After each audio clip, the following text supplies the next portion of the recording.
View the following program in its entirety with Xfinity On Demand by selecting Get Local and choosing All HS Sports. For Xfinity X1 customers, scroll over to Xfinity Services and select Get Local. You're watching the Comcast Network. CN100, Chicago.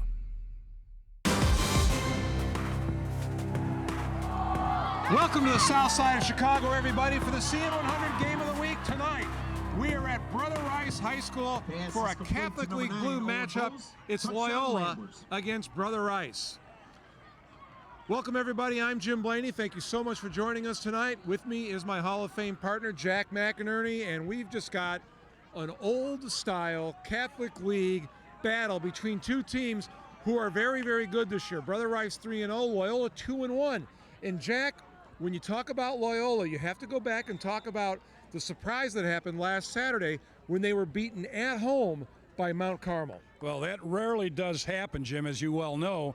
And I think tonight there's going to be a big emphasis on Loyola coming out faster than it did last week. They came out relatively slow, and I thought somewhat stale. Offensively, they played pretty good defensively.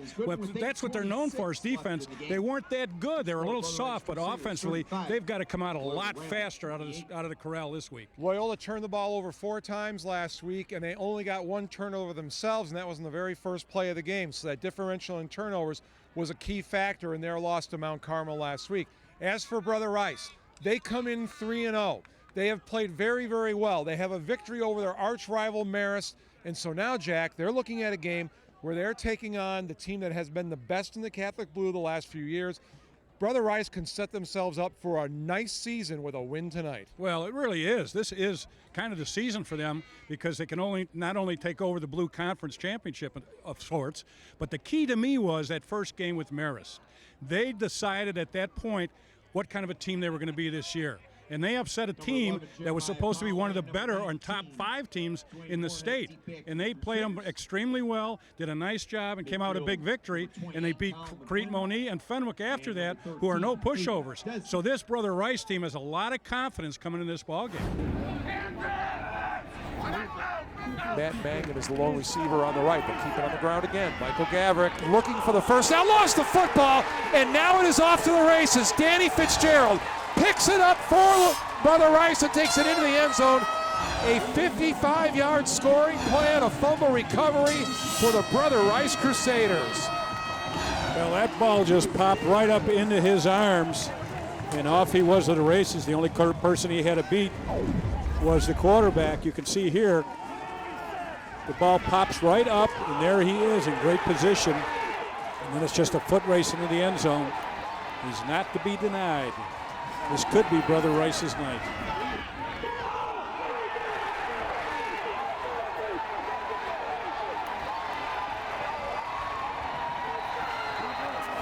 Five receivers into the game for Brother Rice. Schultz comes over the middle, gets Rory Booz in space, gets to the corner, trying to run down the sideline. He does.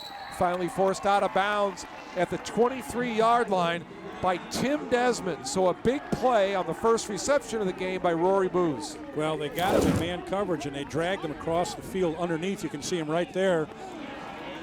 The other receivers took their men deep, and he just had a delayed drag, a shallow crossing route under the linebacker, delivered the ball, and let him run. He can run when he catches it.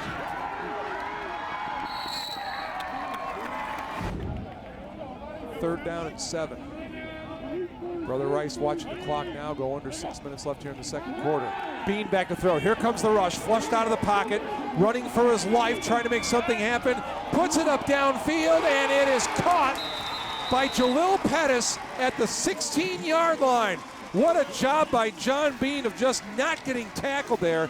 He was chased by half the Loyola defense and makes a 26-yard completion to Pettis. Well, this is what, when you have an athlete at quarterback, and this is the toughest throw you can ever make for a right-handed quarterback sprinting to the left and at least getting the ball down there for a big first down, keeping the drive alive. Just a great effort right there by John Bean.